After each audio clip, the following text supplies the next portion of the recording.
Hello and welcome back to another episode of Joy and Jazz Review. Hello, where we review books, life, anything that we deem reviewable. So thank you so much for being with us. Just want to shout out our subscribers. Thank you so much for being subscribed and checking us out and supporting us. Yeah. You guys are what make us want to do this over and over and over again. So we want to give you guys a shout out and say thank you so much for sticking with us, even though, each week is a new thing. Like we're working on our lighting currently. And then we'll work on sound. Hey, but we've got the editing down. So, woo! Yeah, one step in the right direction. If you guys like that intro and outro. Jasmine did the intro and the outro all by her lonesome. So yeah, I'm digging it. We're digging it. I'm there for it. It's a good start. It is a good start. So, today we are, I guess, go for it. Okay, today we are reviewing Cursed at Dawn, which is the last book in the trilogy, the Blackbird Trilogy by Heather Graham.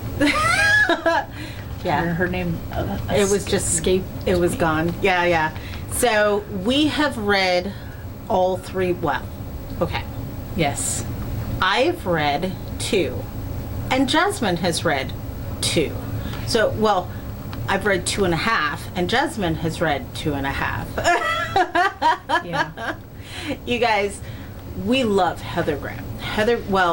Poor Jasmine, this is her first iteration of Heather Graham. For me, I've been reading Heather Graham for years. This trilogy was just a hard read. It was. It was a hard read for us. It was really hard for us to get into. And it makes me sad because Heather Graham is an amazing author. So just so you know, I read the whole book this time. This time it was me. This time it was not me. But I'll read it. I'll get to it. I'll finish it before the year's over. Yeah. We actually took a week off because there were 5 weeks in October, so we wanted to do 4 videos this month, so we took a week off, which gave me a little bit more time to be able to finish the book. And that's why I was able to finish the book, because I didn't finish it until earlier this week. And as a lot of you guys know, I was at the Tennessee Haunts and Legends Expo yesterday. The weekend before, I had a Night to Dismember event, 2 days in Harriman, Tennessee, and then this next weekend I'm going to be at Old South Pittsburgh Hospital, PRC, in Old South Pittsburgh, Tennessee, for another event. So October is a very, very busy month for me. So yeah. Not so much for me, but between work and reading. Actually, you guys, she's fibbing a little bit. October has been very busy for Jasmine because while I'm out gallivanting around on my second career, Jasmine is holding down the fort for me here and planning a wedding, which will happen on the day this episode gets uploaded. So, yay. Jasmine's getting married. I'm getting married. So there has been a lot going on in Jasmine's life, and we're not going to judge her for not finishing the book, because honestly and truly, I get it. I understand. It takes a lot to plan a wedding. I'm just kind of like, sure. Yeah. Whatever y'all think. Sure. Why not? There's a lot going into this, and it was very, like, she was supposed to get married in September, and then it's been very whirlwind, so just so you know, she was not being lazy. She was actually, like, her time was managed out, and she was maxed. I'm just a lazy POS. Let's be for real. Let's be for real. No, Jasmine is not a lazy POS by any means, and she's super bossy on top of it. So quit. Okay, just moderately bossy? Okay. All right. So let's get to the review, shall we? The story, again, is part of the Blackbird Trilogy, so it is a paranormal fiction, paranormal romance. Right. So, again, you know, This book follows Mason and Della. yes. Again, our two favorite FBI agents. Right, right. The intended audience, I think, again, would be 16 and up. Right. It was not an easy read, though. I just could not get into it. Yeah. It was just really tough. It just wasn't an easy read. So I would call this an advanced reader. More because there's not, it feels like it kind of drug on before it got to where we needed it to be. I think that if I had read it the way that I read the first two, and I read them kind of back to back, if I was just binging the whole series, I probably would have liked it more and been able to get through it easier, rather than doing our week to week and yeah. So I guess it, like I said, it's intended for 16 and up, and more moderate readers to advanced readers. Right.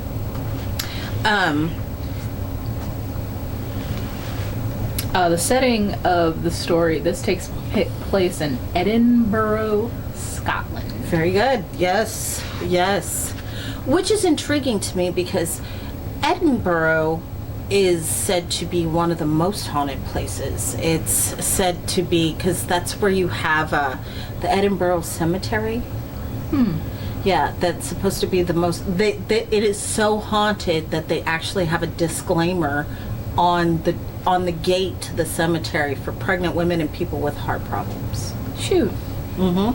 Didn't know that. Yeah, Edinburgh is a very, very, very old city, and it's basically built on top of its remains. So there's Edinburgh Village, and then you got Edinburgh Township built on top, and then you've got Edinburgh, South and North Edinburgh built on top of that, and they keep building on top of the city. So in that case, you get a lot of what they call, well, they're basically alleys. So you get a lot of alleys and kind of like dungeons, just little crawl spaces into old Edinburgh. Right. And there's a lot of those throughout history and throughout the city, and a lot of places that haven't even been found, explored yet. So I feel like that's how New York is, though, right? New York has a lot of subway systems that are lower subway systems, I guess, that are not in use anymore. And yeah, New York tends to do that too. It builds on top of each other. But if you're looking for a comparison, it would be more like Seattle, because of the because Seattle was built on top of Seattle. Oh. Yeah. So there is a lower Seattle. There's roads and everything still there. And so yeah. Interesting. Yeah. So the inciting incident. So if you remember 2 videos ago, we were talking about the king of vampires, Edmond Dante. No, that's not his name. His name is Stephen Dante. Why did I call him Edmund? What is my deal with Edmund? You love it. Edmund Taylor's my man, but that name, it just... Anyway, Stephen Dante is his name. Stephen Dante. Stephen, Steve. And it reminds me of the, what is it, Tilly something, Hollywood, where they do the Vampire Diaries thing, and she's like, Stephen, or she's like Steven, and Damien. And not Stefan and Damon. Yeah. But so the inciting incident is he actually escapes from the prison in Louisiana, which really aggravates me because, well, number one, let's all be honest, I hated this bad guy, right? But the thing that aggravates me is the FBI had told the warden, did you get that far? where he told the warden that this guy needed to be put in solitary confinement, and the warden just hadn't got to it yet. Right. And this guy murders 2 people and like maims 2 more, and then gets out dressed as a doctor. Right. And his cellmate is the one who jerry-rigged the cameras. Right. On a loop to get him out of prison. So he breaks out of prison and hightails it to Edinburgh. Of all places. Yeah, of all places. It's weird. And you know, they don't even explain why, because he doesn't really have a connection to Edinburgh. Yeah. He doesn't have family there. He doesn't, nothing. He just appears. Yeah, he just he threw an arrow at the map and was like, Edinburgh, that's where I'm going. But he like was fast tracking. Yeah.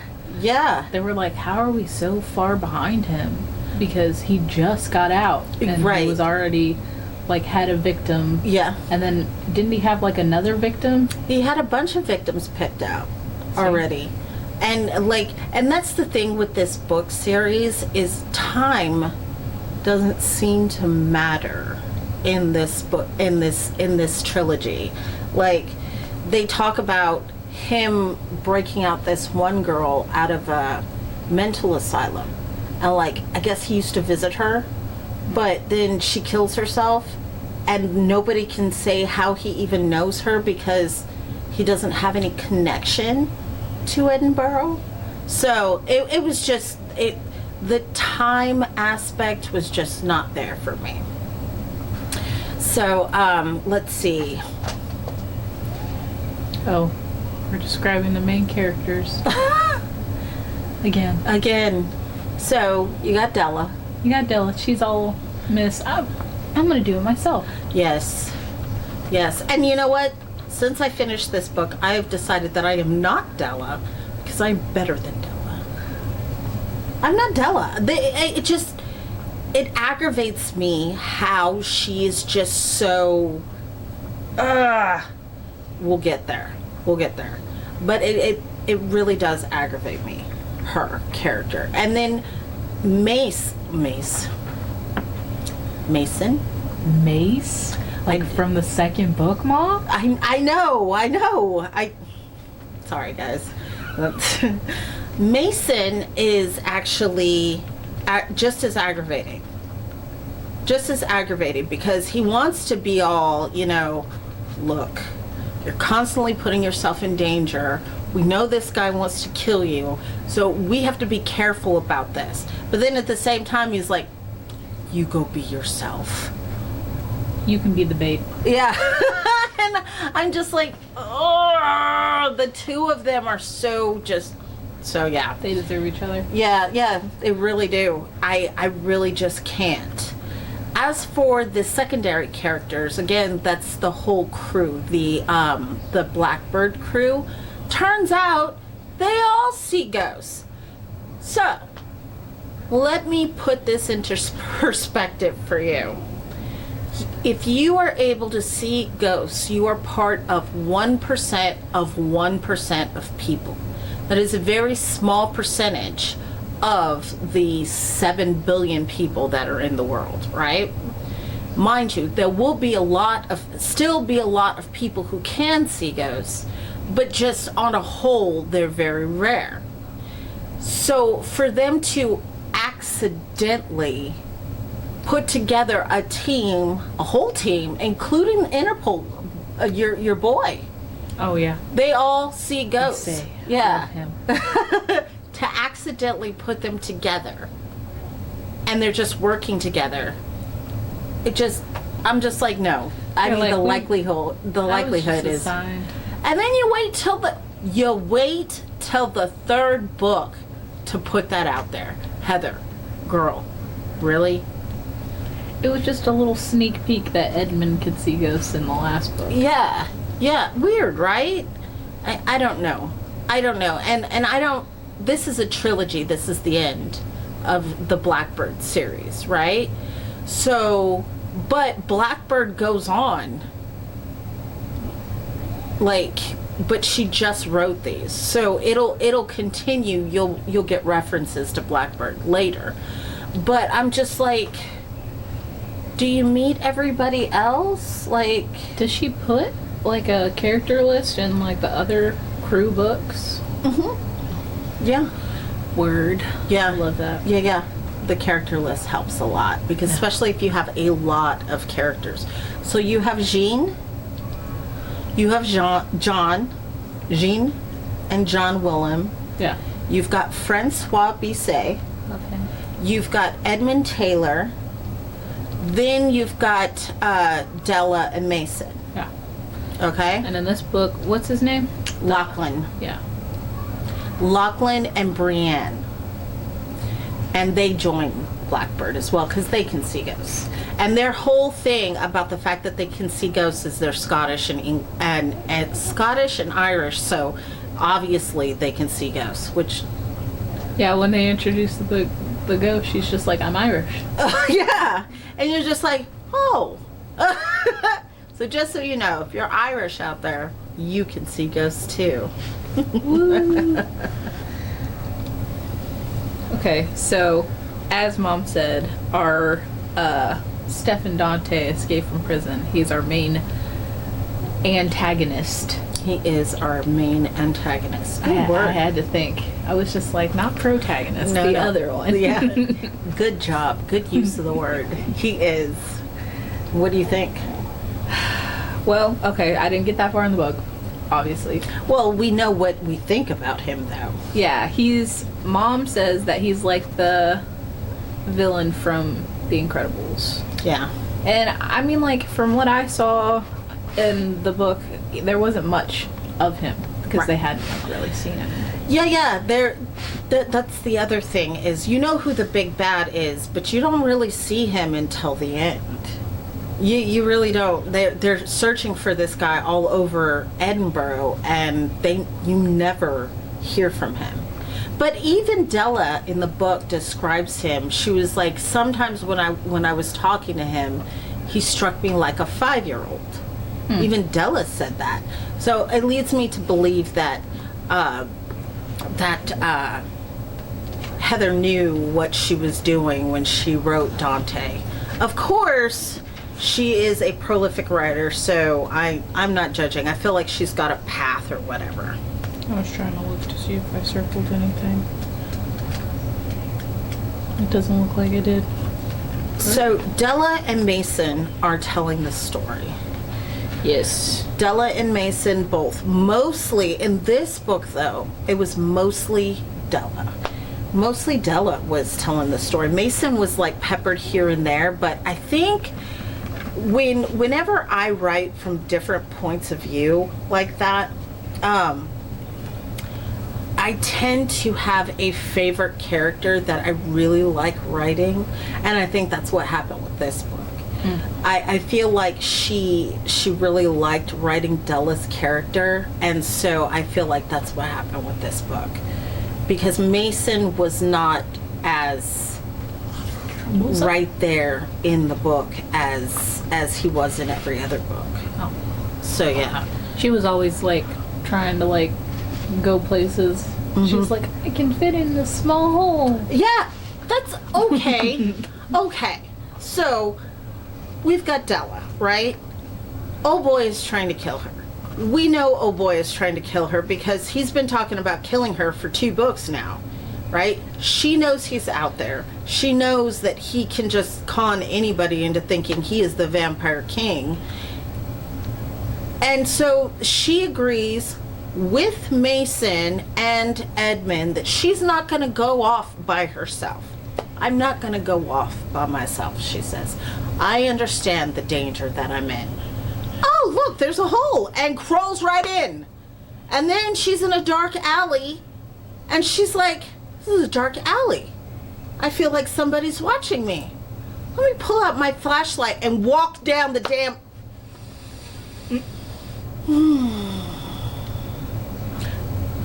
Not, let me go get Mason and we will explore this alley together. Or tell him. Or at least be like, hey, I'm down here. Don't worry about... No. And then she pops up and she's like, oh, I was just in that dark alley. Felt like somebody was watching me, but, you know, I didn't see anybody, so I left.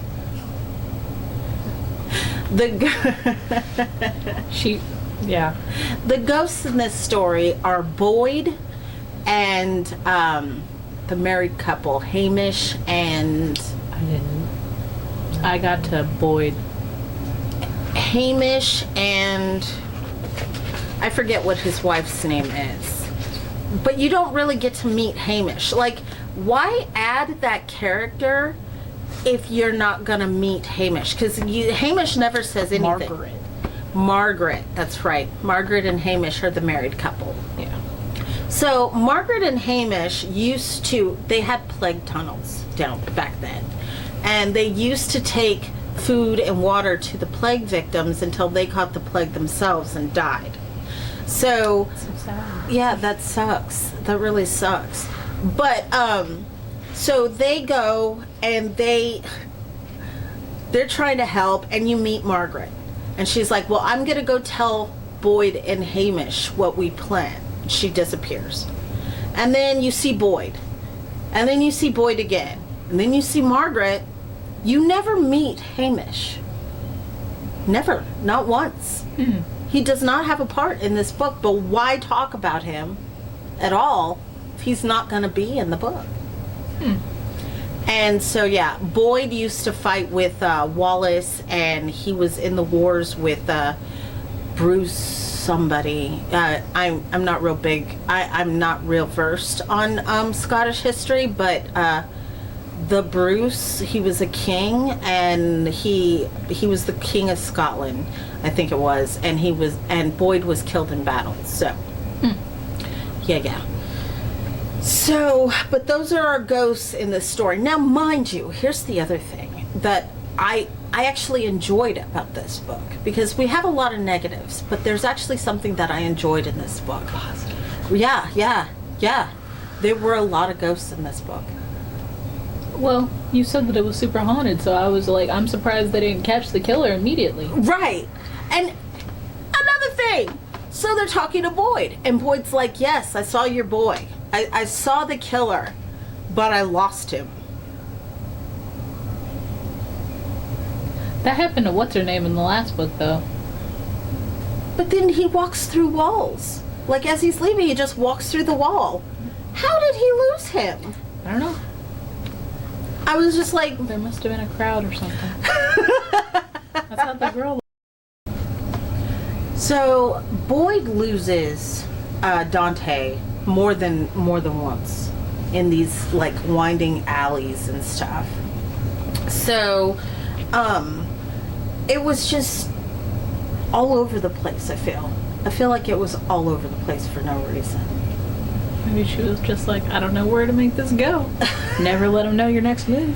Right. So the first murder victim is the doctor and a guard. Oh shoot, does he get the girl in the bed? What? Oh word, I don't know. Sorry. I thought you were talking about Dante.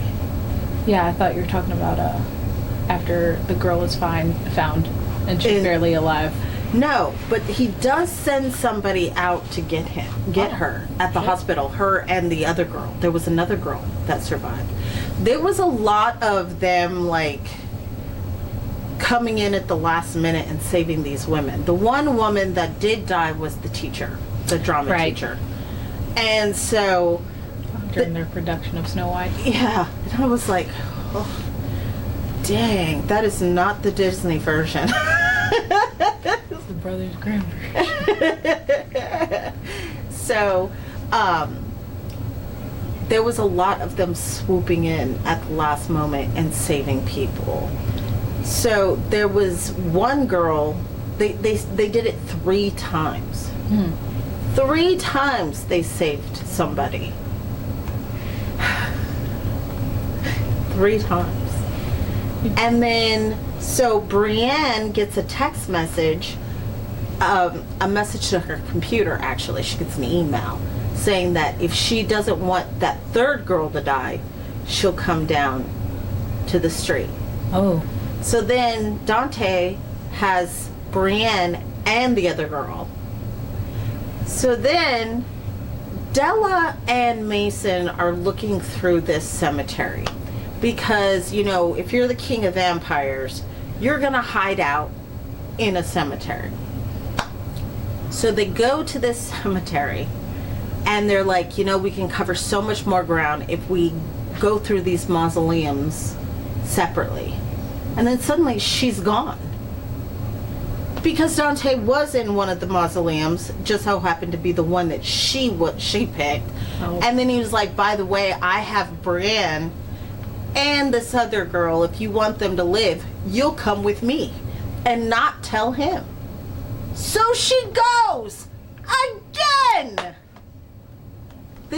This woman likes to play the victim. She's like, oh no, don't take me. Well, she's led through all of these, the underbelly of Edinburgh, through these tunnels, and the tunnels are not safe. They're crumbling as it is. Right. So they go through all these tunnels and all this stuff, and she ends up saving Brienne and the other girl. But they were already being leaked. Oh. Yeah. So He works fast. he does. He really The does. concept of time. Yeah, the concept of time is crazy. So yeah, but you know, spoiler. No, I'm not going to give you this spoiler. You guys have to read the book to find out what happens to Dante. Yeah, because man. Okay, so from what you read, what do you think about the struggle? I just don't think they work fast enough because of the time. It just would get there at the last minute, and I'm just like, he was right there. Yeah, He was right there. he was right there. And to your point of time, there's like this, everything that happens in this book feels like it happened over 3 days. They only go to sleep twice. Do they bone? Yes. Oh. Yes. They got enough time for boning, but not time to find. Yeah. And everybody, that's the other thing, is Lachlan and Brienne, Yeah. They boned? they've been together forever. Oh. Was it more descriptive this time? You would assume she would maybe No. go all out for the last one. No, but you know, Della is all about showers. You know, we've been crawling around in all this muck and stuff. We need to take a shower. And Mesa's like, showers can be fun. And she's like, no, we're going to get clean. And he's like, but showers could be fun. We get clean and then we get dirty. and so yeah, they only go to bed twice in the whole thing. So I feel like this book only happened over 3 days. So in 3 days, he's gotten 3 victims, killed 1, got Brienne, broke another girl out of a mental institution. She killed herself. She kills herself. Then you've got the other dude that was getting him victims. Yeah, and then the dude who was stealing him medical supplies. So it happens very fast in my mind, just faster than, like, I don't care how charismatic you are, talking somebody into the fact that you are the king of vampires. And they're just like, he's like, you want immortality? You got it. Help me. And they're like, yes! Yeah, of course. Yeah, you know what? When I think king of vampires, he looks like you. Yeah. I would have done it for a McDouble. Shit.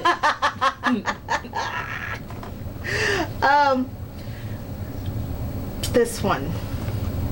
As far as you read, how do you feel the characters' choices led them in the right direction? In the right direction? Or what do you like what do you think of their choices? How's that? Yeah. Okay. I don't know. They're very quick. I like that. Yeah. But it was a quick story, as you said. Even though I didn't finish the book. They are very quick. They're like, all right, we know he escaped. Let's talk to the nurse. let's go. He was humming a tune, which is how they, and I was just like, they're just very knowledgeable. They just know this song, and they were just like, Scotland. It's true. The So two of them. they hop on the plane and they go, and just like they're just like go go go go go. Yeah, yeah. I feel like their choices. Again, they were in a bar. Again, always. Yeah. Again, they were in a pub, and their choices, like, there was a lot of bar work. Like, there was a lot of dinner type stuff. They always hungry. Yeah, and while I understand that, you know, they didn't eat a whole lot, there was always like, well, let's go over to this pub. They've got great food there. No, you don't pay. We'll pay. But we got to put it on our books anyway, so we'll pay. Like, it was just crazy, like, unneeded information. Steph and Dante is probably outside killing somebody. Right. You're And eating meanwhile, we've got haggis. Yeah, mowing down on some sheep's stomach or whatever. All right, so here is the end. What do you rate this story? I can't rate the story. Well, from what you read, I would say 3, probably. yeah, I'm about there with Which the is 3. less than the first 2. The first 2 were 4s. Yeah, And the second one had potential to be a 5. I'd say. I like the second one better. Yeah, I'd say a 3.5.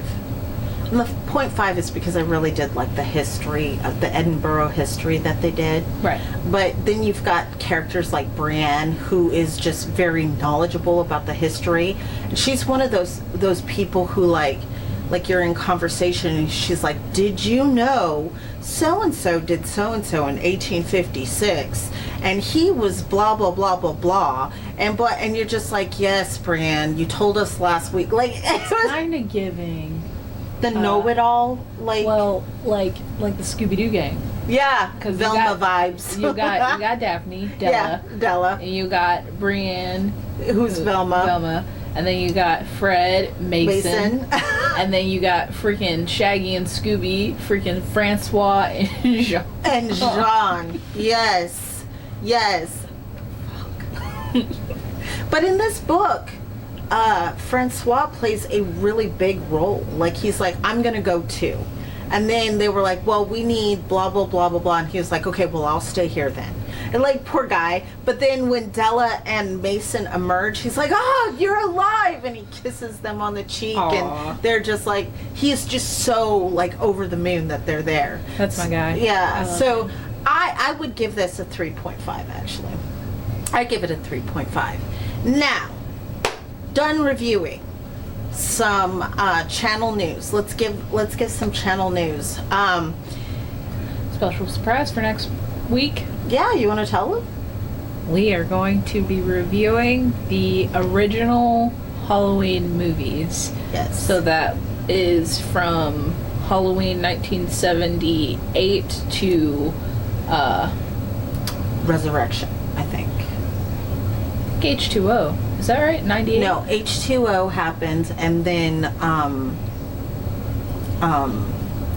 Resurrection happens after that. Okay. The one with Busta Rhymes. Yeah, Busta Rhymes And he's is. like, what's up? So we're going to be I love the reviewing Busta that Rhymes ones, yeah. and do like reviews out of 10, some fun factoids, and that sort of stuff. We're also going to be dressing up.